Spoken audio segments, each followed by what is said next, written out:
Welcome students. In my video number 13 of kinetic theory of gases and radiations. In this video we focus the some numericals of the chapter. In last video we complete this chapter. आपण तो chapter पूर्ण केला आहे आणि ह्या व्हिडिओमध्ये आता आपण काही न्यूमेरिकल्स म्हणजे प्रॉब्लेम्स पाहणार आहोत. तर टेक्स्ट बुक मध्ये प्रॉब्लेम प्रत्येक आर्टिकलवर सॉल्व दिलेले आहेत 5 आर्टिकल नंतर, परंतु आपण हे एक्सरसाइज मधले जे अनसॉल्व प्रॉब्लेम आहेत त्याच्यावर सध्या फोकस करणार आहोत.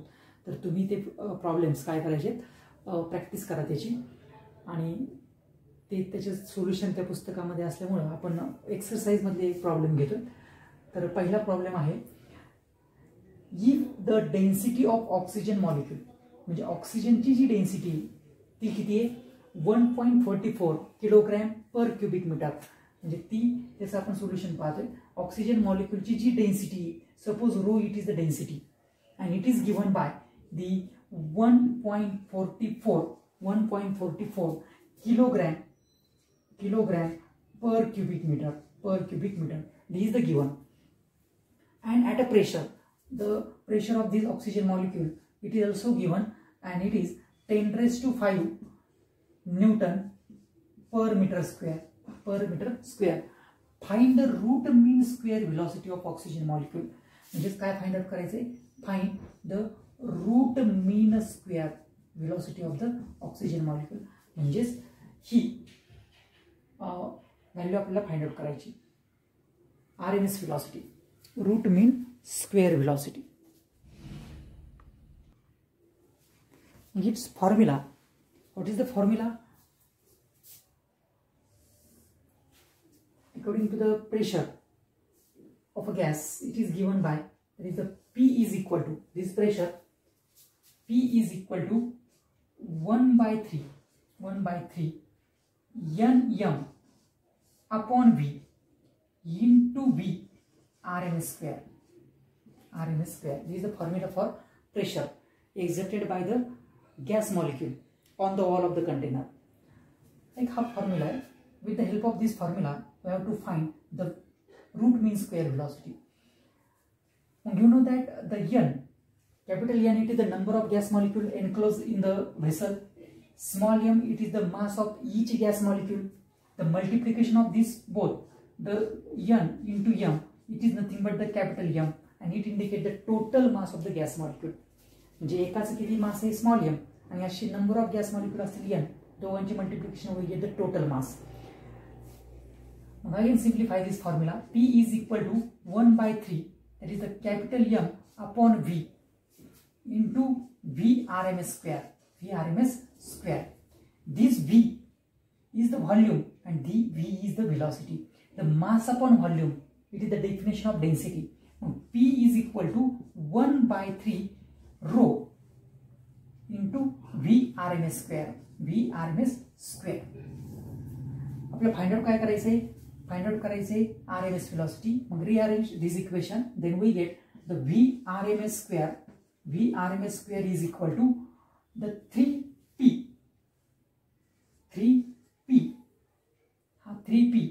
divided by rho, that is the density. मग हा जो आपल्याला नुसता V RMS काढायचा आहे, हा स्क्वेअर आहे. मग हा स्क्वेअर जर काढून टाकला तर हा काय येईल, स्क्वेअर रूट मध्ये येईल. It becomes in square root. Substitute these values in this formula, then V RMS is equal to in square root of what? 3 is the constant. What is the P? P is the pressure, it is the given 10 raised to 5 divided by rho, it is the density 1.44.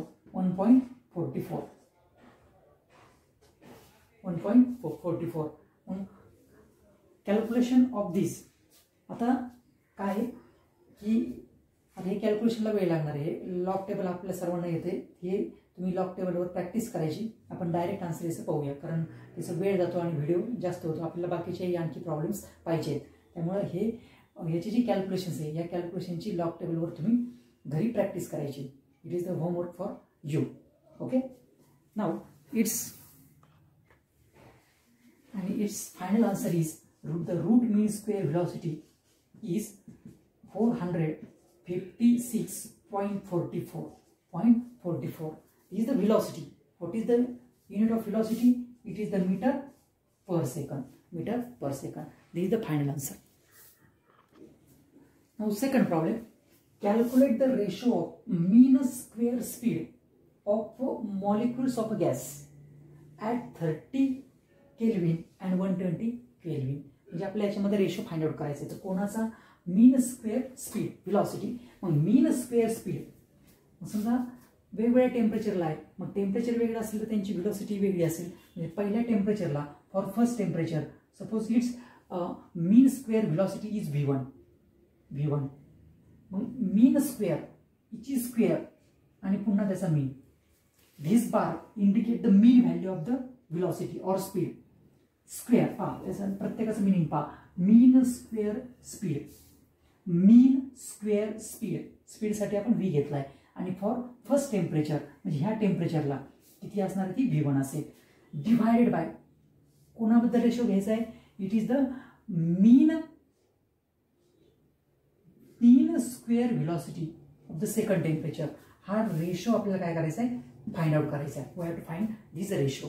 काय दिलंय आपल्याला दोन temperature दिलेत. मग we have to assume that T1 it is the 30 Kelvin and T2 is the 120 Kelvin. दोन्ही एकाच unit मध्ये आहेत त्याच्यामुळे कन्वर्जन करायची काही गरज नाहीये. ना आता RNS स्पीड ची जी आपण एक इक्वेशन पाहिले पहा सुरुवातीलाच. सगळे इक्वेशन लक्षात ठेवत चला. That is V is equal to it is given by and this is given by standard equation आहे पहा. it is equal to the 3RT upon m0. आपण ही इक्वेशन पाहिलंय. V is equal to square root of 3RT. म्हणजे इकडे square घेतला तर हा square route निघून गेलाय पहा. मग जर आपण पहिल्या टेम्परेचरसाठी डिफाइन केलंय तर V1 mean value that is for temperature. These are the constant 3R and m0. R it is the universal gas constant and m it is the molar mass. For second temperature that is the mean square velocity. It is the 3R T2 upon m0. आता हे constant आहे. यांचा ratio घेतला तर हे cancel होऊन जातील. We get the relation the V1 square divided by V2 square is equal to T1 upon T2. म्हणजे जर याचा रेशो घेतला तर 3R कॅन्सल होईल. m आणि m काय होईल कॅन्सल होईल. डिवायडिंग इक्वेशन 1/2 हे ऑपरेशन आपण इथे केलंय and we get this relation. Then V1 square divided by V2 square हा रेशोच आपल्याला फाइंड आउट करायचा आहे. It is equal to T1. What is T1 it is the 30 divided by 120 म्हणजे हा किती आलेला आहे 1/4. म्हणजे हा 0 जर आपण आन्सर केला तर 3 चौक 12 म्हणजे 1/4. म्हणजे हाच तुम्हाला रेशो येईल V1 square raise to V2 square and this ratio is 1:4. This is your final answer. Now third problem. Two vessels A and B are filled with the same gas. दोन vessels आहेत A आणि B आणि दोन्ही vessel मध्ये एक सेमच gas आहे. Where the volume, temperature and pressure in vessel A is the twice the volume, temperature and pressure in vessel B. म्हणजे इथं रिलेशन दिले पहा. व्हेसल ए चं व्हॉल्यूम, टेम्परेचर आणि प्रेशर हे डबल आहे कोणापेक्षा व्हेसल बी पेक्षा. आणि आपल्याला काय विचारलं calculate the ratio of number of molecules of gas in vessel A to vessel B. म्हणजेच आपल्याला काय केलंय number of we have to calculate the number of gas molecule in vessel A divided by the number of gas molecule in vessel B. या दोघांचा ratio आपल्याला calculate करायला विचारलाय. Find the ratio. नाव आता इथे रिलेशन काय दिलंय आपण समजा PA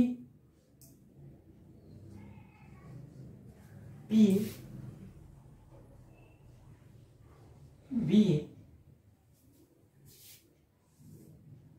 and TA,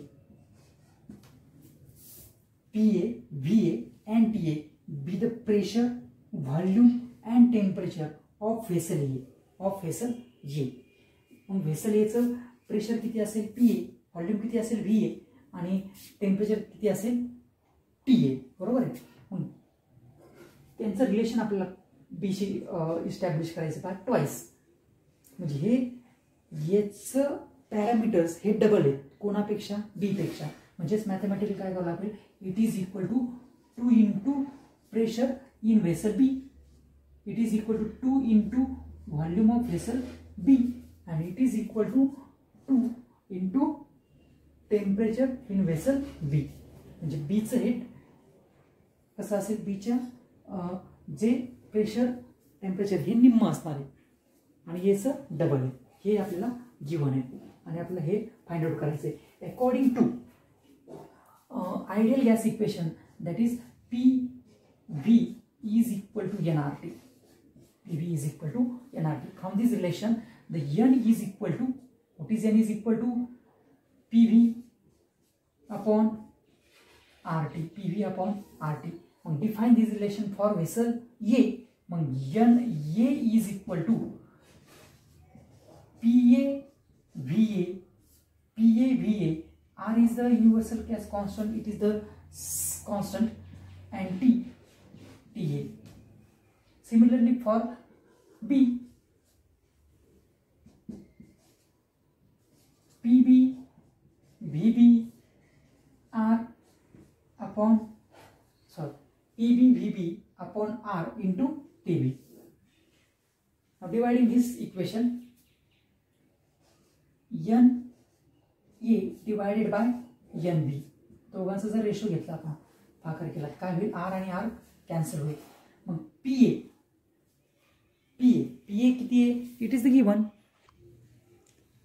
मग NA हा आर आणि आर काय होईल, कॅन्सल होईल. हे जर डिवाइड केलं तर मग PA VA upon TA divided by this equation. मग इथं काय येणार आहे, दिस PV divided by this PB VB. Again, NA divided by NB is equal to PA VA. आता PA VA आणि TA याची व्हॅल्यू आपण टाकू. PA किती आहे 2 PB, VA किती आहे 2 VB, TB ची व्हॅल्यू आपण 30 ठेवू. सगळे एकाच याच्यामध्ये बी मध्ये आपण कन्वर्ट करतोय. TA किती आहे 2 TB आणि PB into VB as it is. मग काय कॅन्सल झाले, हा 2 cancel, PB cancel, VB cancel, TB cancel. फक्त रिमेनिंग काय आहे, हा 2 फॅक्टर आहे. म्हणजेच NA upon NB is equal to these 2 and divided by 1. 2 divided by 1 म्हणजेच रेशो किती आला 2:1. दिस रेशो इज 2:1. म्हणजे हा आपल्याला रेशो मिळणार आहे पहा. NA number of molecules in vessel A and number of molecules in vessel B. This ratio is the 2:1. This is the your answer. Next, fourth problem. Find the temperature of black body if its spectrum has a peak value at. मग तिथले 3 term दिल्यात. Lambda maximum in 700 nanometre. This region is the visible region. साधारण visible region किती असतो 380 to 750 पर्यंत हा visible region आहे पहा वेव्हलेंथचा. त्यानंतर lambda max second point 3 centimetre हा रिजन आहे मायक्रोवेव्हचा आणि 3 मीटर आपण हे मीटरमध्ये घेऊ. 3 metre is the FM radio and we get the given term, that is the Wien's constant, which is equal to 2.897 into 10⁻³ meter kelvin. मग आता आपल्याला काय करायचंय की टेम्परेचर फाइंड आउट करायचं ब्लॅक बॉडी. मग त्याचे वेगवेगळे वेवलेंथ दिले आहेत, त्या वेगवेगळ्या वेवलेंथला आपल्याला त्याचं टेम्परेचर फाइंड आउट करायचं आहे. पहिल्यांदा आपण घेऊ या व्हॅल्यूला, that is the lambda max is equal to 700 nanometer. 700 nanometer. आता हे आपल्याला कन्वर्ट करावं लागेल मीटरमध्ये. म्हणजेच काय करावं लागेल, it is equal to 700 into 10⁻⁹ metre. कशाने मल्टिप्लाय केला आपण, 10⁻⁹. म्हणजे तो नॅनोमीटरचा कशात कन्वर्ट झाला, मीटरमध्ये कन्वर्ट झाला. ठीक आहे. Now using Wien's displacement law. मग वीन्स डिस्प्लेसमेंट लॉ आपण काय पाहिलं आहे, Wien's displacement law that is the lambda max is equal to B/T. आपल्याला टेम्परेचर फाइंड आउट करायचे आणि वेवलेंथ गिवन आहे. मग temperature is equal to, what is temperature, is equal to Wien's constant divided by lambda max. मग this temperature is equal to Wien's constant, it is given by 2.897 into 10⁻³ divided by lambda max. मग lambda max किती दिला आहे, 700 into 10⁻⁹.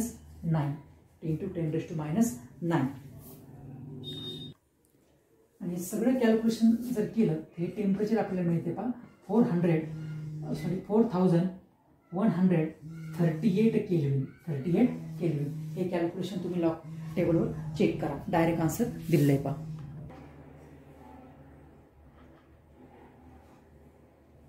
Now next problem number 5. Calculate the energy radiated in 1 minute by a black body. म्हणजे black body आहे आणि त्याची किती energy radiate केली ती आपल्याला कॅल्क्युलेट करायची. टाइम आहे 1 मिनिट. इन 1 मिनिट, एका मिनिटामध्ये, of surface area 100 centimetre square. म्हणजे आपल्याला सरफेस एरिया दिलाय त्याचा आपण गिवन टर्म लिहून घेऊ. Surface area it is given bye 100 centimetre square. म्हणजेच हा आपल्याला काय करायचा आहे, मीटरमध्ये करायचा आहे. 100 इंटू 10⁻⁴ मीटर स्क्वेअर मध्ये कन्वर्ट केल्यानंतर when it is maintain at its temperature in given degree Celsius. Now convert into Kelvin. Its temperature is 227 degree Celsius and add or T is equal to 227 plus 273 and T is equal to it is becomes 500 kelvin मध्ये केलेत आपले. Degree Celsius मध्ये दिलेत आपण ते SI system मध्ये केलेत kelvin मध्ये. आणि we have to find the energy radiated. Suppose Q is the energy radiated and this energy radiated we have to calculate for black body in 1 minute and time is also given, that is the 1 minute. 1 minute means how many seconds? 60 seconds. Now according to Stephen-Boltzmann's law of radiation, this emissive power is equal to sigma into T⁴. Now this R, it is the emissive power, but this emissive power it is nothing but the radiated energy per unit area per unit time. It is equal to sigma into T⁴.